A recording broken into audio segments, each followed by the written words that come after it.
નડિયાદ સો મિલ owners association દ્વારા 25મો વૃક્ષારોપણ કાર્યક્રમ તથા વિનામૂલ્યે રોપા વિતરણ કાર્યક્રમ યોજાયો। નડિયાદ ખેડા જિલ્લા સો મિલ ઓનર્સ એસોસિએશન દ્વારા સામાજિક વનીકરણ રેન્જ નડિયાદના સહયોગથી નડિયાદ મંજીપુરા ચોકડી પાસે આવેલા ઉમામંગલ ભવન ખાતે 25મો વૃક્ષારોપણ કાર્યક્રમ તથા વિનામૂલ્યે રોપા વિતરણ કાર્યક્રમ યોજાયો હતો।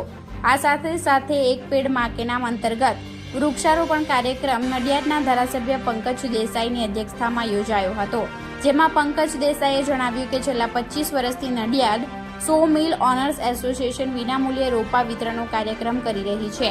અત્યાર સુધીમાં 72 લાખ રોપાનું વિતરણ થઈ ચૂક્યું છે।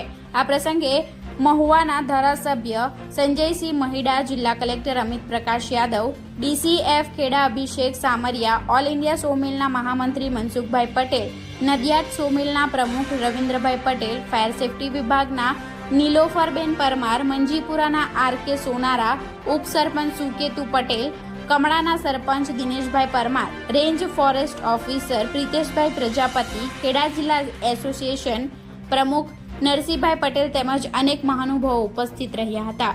Bureau report, Gujarat crime news, Nadiad.